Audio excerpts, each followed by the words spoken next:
Hi, everyone. It's Bill Fairman and Jonathan Davis with the Passes Wealth Show. Michelle. Now I'm talking about my wife. My work wife, which is also my sister, Wendy Sweet, will not be joining us today. She is not in.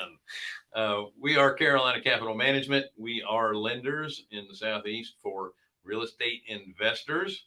And if you're interested in getting a loan, then go to carolinahardmoney.com.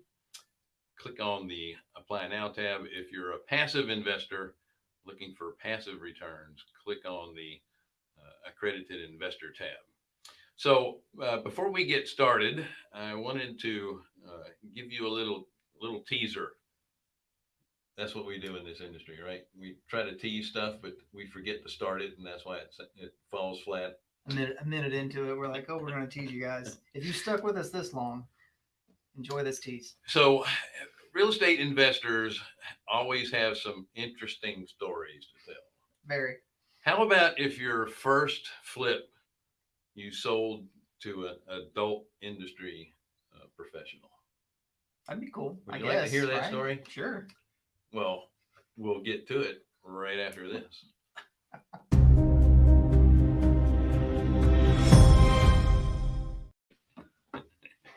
Sorry for the tease. It's a true tease, but anyway, by the way, don't forget to share, like, subscribe to our show, hit the bell, all that good stuff. We do have a comment section on either the side or underneath the screen, depending on the platform you're joining us from. And just ask a question. We'll be happy to answer it. If we can't, we'll find a professional that will do it for us. How's your day going? Going great. I just didn't know if I was allowed to talk. Well, unfortunately, Wendy isn't in here to kind of poke and jab at you. Say, shut up. It's time for somebody else to say something. Yeah. No. Do you have anything to say? Bill, I have so much to say, but we do not have the time. We have a great guest, Javier Hinojo. He is from the Raleigh area. He also does business in Texas as well. Mm-hmm. He started off fixing and flipping homes, and he has moved into the multifamily industry. Yep. So without further ado, let's bring Javier on. Welcome. How you doing? Thank you so much for joining us. Hey guys, a pleasure. Nice to be here with you guys. Appreciate it. I heard this story about your selling your first flip, and oh yeah, I just have to get a little bit more detail. I haven't heard the story. All right, so this is on Facebook, right? So I gotta keep it PG. Well, it's also on YouTube. YouTube is a little bit different, right? Yeah. So I started my real estate career just a little bit over 6 years ago, and our very first flip that we ended up buying and fixing it up, selling it. I ended up selling it to an adult film actress, right? So it was very interesting. So when we were at the closing or doing a walkthrough, et cetera, she was like, man, this is a very pretty lady. And then I would look at her husband. I'm like, man, that's not a good looking guy. So it's kind of like when you see me. It's kind of like when you see my wife and myself, but she's not in that industry. Okay, just make that point. But you'll be like, how does he have a girl like that? That's what I was thinking. That's what people think when they see me and my wife. But my wife and I. But look, it was my first flip, and the contract said refrigerator conveys. I'm like, what does that mean? Convoy means I take it with me, right? That's my thoughts. Like, all right, I'm taking the fridge. So I took the fridge, and sure enough, when we closed, got a call back from the agent. Hey, where's the fridge? I'm like, oh, okay, I got to take it back. So I took it back, and at that time, one of my sons how old was he? He was 19. He's our boy from Russia. We adopted him a few years back, and so his English is pretty good, but it's a little rough. So him and I went to take the refrigerator back, and connected it, and she's talking to the young ladies there talking to somebody to replace her carpet because she didn't like the color.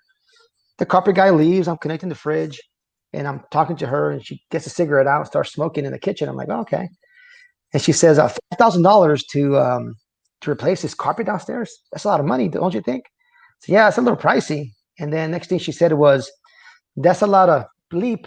I gotta suck." That's what she said. Like, I'm like, what? And I'm sitting there, and I see my behind her is my 19-year-old Russian boy. And he looks like does a double take. Like, did I just hear that? Because my English is not any good. You know, like his English is like not that great. Anyways, so that's how I found out that. So you guys being hard money lenders, guess what my next question was? I said, so what do you guys do for your retirement? What kind of returns do you get on your money? You know, I was trying to raise money. Sure. You know, I was trying to see maybe she had money to lend, right? I mean, that was like my next question. I always have this answer for anything anybody ever asks me, right? Or anything ever says, hey, this happened, this happened. Oh, I'm so sorry to hear that. You know, I deal with that situation quite often. Or, hey, that's awesome. We deal with that situation quite often. This is the only time I've never been able to answer that. I come back. That was not my comeback. I couldn't do it. Anyway, so yeah, that's how I find out what she did. We talked for a little while, and it was very interesting. Very interesting. So I bet. Well, that kind of puts to rest that you can only be in the adult film industry if you're out in LA, right? Yeah. And what state? it was in here in Raleigh. Yeah, In Raleigh, she was Southern girl, and yeah, she fly back and forth to California and back. So Well, yeah, that's pretty interesting. yeah, it was definitely interesting for sure. I'm like, wow. That was pretty funny. So I understand that you got started in a rich man, poor dad, Rich dad, poor rich dad. dad, poor dad Yep. event, and you were very skeptical. And you know, when you first got started in this, and I see that happens a lot, but you took action. You want to talk about that? Yeah, for sure. I'm like, we my good friend and myself, we bought the program, we split it, and I think we paid like 35K. We split that half 50-50. And we bought our first house, you know, I guess 6-7 years ago. It was on the MLS. You could still buy some decent deals, but back then you could buy some really good ones. And you know, we weren't even halfway through our first like course, right? It's called Momentum, or like the basics. But we just took some action. We got it under contract. We're like, nah, what do we do now, right? Like, we got to find money. It was hard, right? Because we didn't have any connections. Looking for the hard money lenders, like all over the internet, and like people were like, send me 10 grand, and then we'll give you we'll give you money. And like, you know, trying to like, do I send money before? You know, like it was so you know, it was definitely a learning experience quickly, right? Because we're like, shoot, we got to close on this. Like, you know, we got it under contract. Now we got to figure it out. Mm-hmm. So that's kind of the way my personality is, right? It's kind of what is shoot, aim, ready, or it's backwards, right? That's just my personality. But yeah, that's how we got started. Just fix and flip. That was pretty much our very first project. Well, what made you want to get into doing fix and flip, and what sparked that I guess that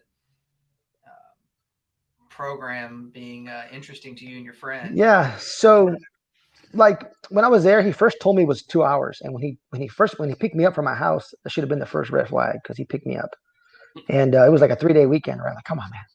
And like, I don't really need the motivation, right? Like, just tell me what I need to do, and if I want to do it, I'll do it. Yeah, I don't need you to sell me on like the future of my family, my legacy, and all that.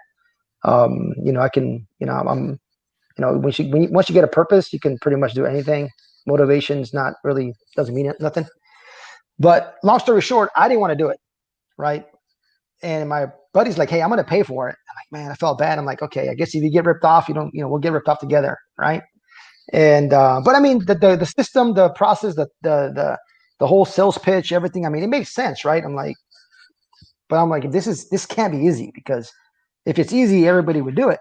And he said, hey, look, if you do it, I'm gonna do it without you or with you. So I went ahead and said, okay, I'll split it with you. I mean, that's really what it was. I wasn't like 110% pumped up. I mean, I was excited, but I wasn't like ready to run through a wall. I think if he would have said, hey, I'm not going to do it, I would have been fine. I would be like, nah, let's not do it. That's a lot of money to put up on something. You're like, yeah, I'm not really sure. You know, yep. That's a big step. That's a big leap of faith. Yeah, for sure. So are you guys still partners? Well, so we worked together for about a year and a half, and then he went to do a big project at the beach, and then I went on my own. But we're still good friends. Actually, he sent me a text last night. But no, yeah, I went my own way, and then he went his way. about a year and a half into it. So, at what point did you feel like the single family model wasn't scalable enough? Look, so the first year we did, a few flips, right? And like, hey, I got to split this. I really got to do a lot to make a lot of money. This is like a job, right? It's like, it's not really, it's not really passive if you're flipping. It's just a job. It's a high paying job. And I said, okay, so I got to scale, right? Either I got to start doing 5, 10. Okay, let me hit 10. Like for me, doing 10 was like, that's a big number. But then you meet somebody who does 10 and you're like, man, if that guy can do it, I can definitely do it, right? If you would have met me when I was flipping houses, you'd be like, man, this guy can do it. I can do it. And that's really what it was, right? It was just in the single family, just meeting and connecting with people that were at the next level. And then you got that belief, say, okay, I can do it, right? And you don't feel alone. But I got to the point where at the peak, we flipped, a little bit over 50 houses in 1 year. And we also were doing a lot of, wholesale deals. We did, a whole bunch. And I was getting ready to really scale to, I want to do 100, 150. And I joined a mastermind and I had guys doing 200 a year, 100 a year, like talking. And they're like, man, these guys are killing it. And talking about their systems or processes. And I'm like, wow, I got to definitely step up my game. I most likely got to, hire some new people or kind of restructure. And then it just hit me. I'm like, man, I think, if I decide to do this all the time and energy, I can focus on another aspect of real estate that'll help me scale a lot faster, right? Which is like, multifamily and mobile home parks, self-storage, right? So that's kind of was my focus. And another thing is I didn't really enjoy flipping houses. So Jonathan, you look, not much older than me, right? And I tell everybody I'm 24 years old, but I look like I'm 42 because I used to flip houses, right? That's what I tell people. It's a lot of brain damage, right? But I mean, I say that tongue in cheek, but it was good money and it was a great learning experience. But at the end of the day, I didn't really enjoy it. It wasn't like a super passion of mine. My wife's a lot better at it than I am. And I felt like I was going to scale to unhappiness, if that makes sense. Like I was going to scale to unhappiness. Yeah, that's part of what Jonathan and I always talk about is that you can scale just for the purpose of scaling, and you end up with a machine that you have to constantly feed. And the whole point of scaling is so you can step back and become more of the business owner than working in the business. You work on the business, and it gives you a lot more freedom. You're in a position to where the business doesn't revolve around you. It makes it saleable because then any moron can step in and continue to make money if you have the systems and processes in place. And you're correct about it's a job. You're only as good as the last deal that you did, and you need to get in a position that you're getting more passive income than you are active income. And for sure. That's really the only way you can pass down legacy as well as go on to whatever is next for you as well. Yeah, I mean, definitely. That's exactly what it is, right? So if you're not a systems guy, like I'm definitely not. Like I got my team now, and I say, look, I got this team together. Can you make it look pretty, right? And they'll make it look pretty for me. Because I'm definitely not the detail. Like if you want me to be unhappy, let me look at a spreadsheet all day, and I'll be miserable. But I love the people who love spreadsheets. It's like you guys are my heroes. And they can make you a lot of money. Yeah. We call Jonathan spreadsheet boy around here. Yeah, we call it you gotta love spreadsheet porn. That's what we call it. Especially when the numbers are high. Yeah, for sure. Right. It's like you gotta love it. You gotta love it. You gotta love messing with it, tweaking with it. I'm like, how do I copy paste? I'll do a video. I want this to equal that to equal this, these to equal that minus this, and multiply this by that. I'll make a video and then send it off to my guys and let them put it together. Like, no. Oh, that's great. Nice. Yeah. So moving over to multifamily. So economies of scale, instead of having 100 doors over the spread across 10 miles, 20 miles, whatever it may be, you have 100 doors sitting on one block. For sure. Economies of scale are obvious, but were there other incentives or other reasons why you wanted to move into that realm and kind of, anything Look, that you would recommend to other people? yeah, for sure. Like at the end of the day, just about every business is a sales and marketing business, right? Like your guys' business, sales and marketing. You gotta have your sales, you gotta have your marketing. Flipping houses, it's sales and marketing, right? Buying multifamily, still sales and marketing, right? You got to go market yourself, find some, do some sales and buy some stuff. But, just with multifamily is not constant, right? Like, it's not constant. Like I got 5 deals a week. So it's a little slower pace, even though we did fairly well, very, very quickly. It's a little slower pace, so I can enjoy time a little bit more. A lot sooner. Well, I could say that a lot sooner, right? Because you just start putting the systems in place, and it's kind of a slow moving machine. So there's not like you don't have to be hustling like you do with single family. But I just like the fact that you buy one property, and it's one loan. Almost like one contractor, one property management company, one seller, and you got 100 doors, right? Or if you got to go buy 100 houses, it's 100 loans, 100 owners, 100 closings. I mean, it's just time wise, right? If I want to go look at 100 properties that I own in Raleigh, single family in one day, I'm not going to do it, right? I can actually fly to Tulsa, Oklahoma, look at my 208 unit apartment and fly back home, and I'm done. Like I can actually fly one day and come back in one day. So. Nice. Now, are you, when you look at these, are you looking for value add multifamily or kind of what's your strategy? Yeah, so somewhat of value add. I mean, we closed 3 like super heavy value add deals during COVID. Like I'm talking like 50% occupied, and that's what really put us kind of like on the map. Or now we're getting really good deal flow, especially from brokers, because they noted that we were able to close when nobody could pretty much get a bridge loan during COVID. It was like pretty much they all disappeared. So yeah, for sure. I mean, it's just the scaling, right? It's I definitely like it. I mean, it's a lot different than multifamily. I mean, than single family. It's just I like the fact that you're able to just buy one project and move on. Like be done with it. Not really move on, but like it's done, and then you got the next one, and then the next one, and it's just big chunks. And it's value add, right? It's value add. So it's 50%, 60% occupied. You got to get honestly, you got to get those like at 50 cents on a dollar, 60 cents on a dollar. I mean, like all in. I'm not talking just because you got, surprises coming in and coming out everywhere. But we'll still buy a pretty property. We're buying the first kind of pretty one in about 3 weeks. That'll be in Houston, which is not really that much value add, but we got a discount on it. Just because of the timing of it? Yeah, timing's good, and it makes sense for our investors. It makes sense for the returns that they're looking for, the city they want.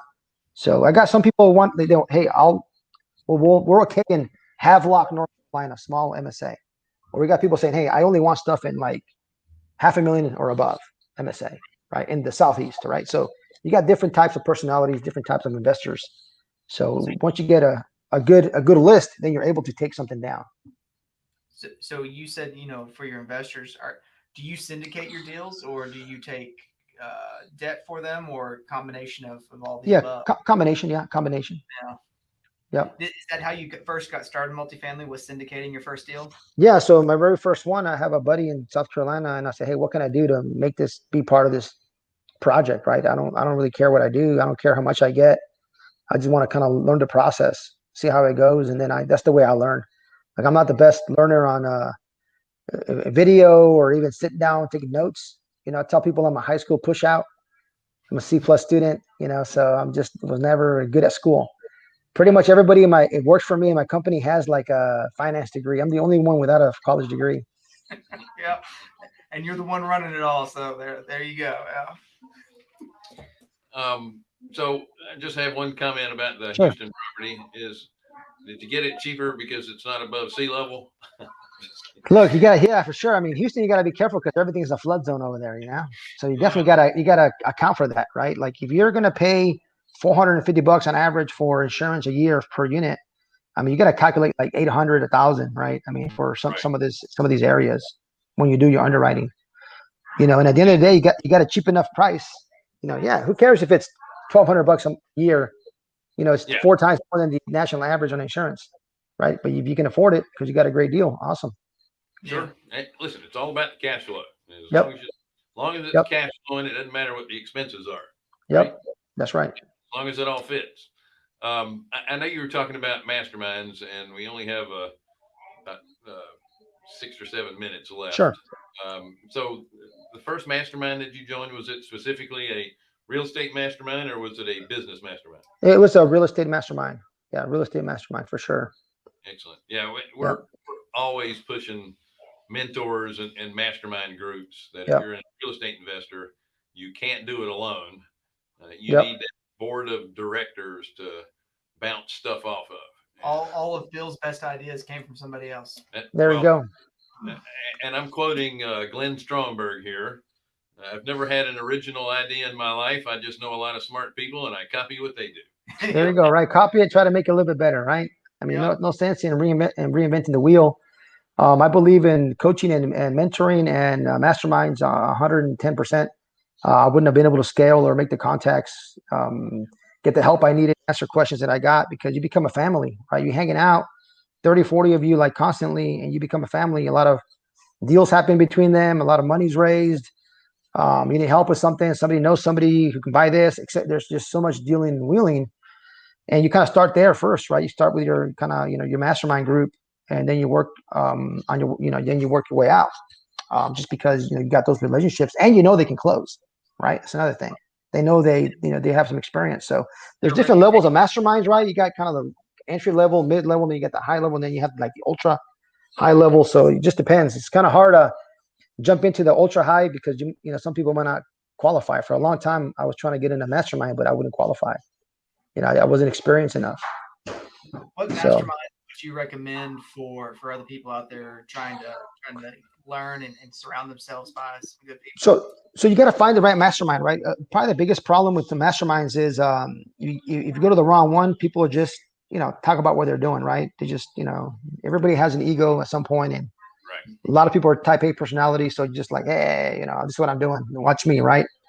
There's masterminds where all they do is pretty much teach systems and teach how to run a business, right? And there's masterminds where you go and you kind of hang out, and maybe only 2 hours a day, you kind of 2-3 hours, you talk systems and business, and then the rest of the time you network. That's like my kind of mastermind, right? Everybody's a little different, so I really can't recommend. It depends. If you're like a COO type, like an implementer type, man, you're gonna love to go to a mastermind that's systems and process, and like nothing but all day, right? For me, I'm like, I don't take notes. I never take notes. Like, I just don't take notes because I never go back and look at them. I'm terrible at those, but the connections are great. Like for me, you're a deal maker. Yeah, I like 20% content, 80% networking, right? That's every time I do an event. Like I have a meetup in Raleigh, a multifamily meetup. It's like 25, 30 minutes of content and like an hour and a half of drinking and eating, I get it. Listen, the best thing to do is if you're going to be a part of a mastermind, everyone that you need to be a part of one that is, the people have the attitude of abundance. Yes, for sure. And you'll get along just fine. And if you're the smartest person in the room, you're probably in the wrong room. Yep. Yeah, for sure. Yeah. Javier, it was excellent having you on. If you'll stay with us through our ending here, I want to make sure that if are you taking accredited investors? Do you have a fund? I don't have a fund, but we do 506Cs when we raise, we do some 506Bs for people that we know, but we also do a 506C for accredited investors only. Yes. Okay. So they can contact you about for sure passively investing with you through the website that we have been putting up here, allstatescapitalgroup.com. Yes. Yeah, there'll be a link in there for sure. Excellent. Great. And we'll keep that on there as well. Folks, thank you so much for joining us on the Passive Wealth Show. I am Bill Fairman. This is Jonathan Davis. We are Carolina Capital Management. We are lenders in the Southeast. If you are interested in borrowing money, go to carolinahardmoney.com. Click on the Apply Now tab. If you're an accredited investor and you're interested in passive returns, click on the Accredited Investor tab.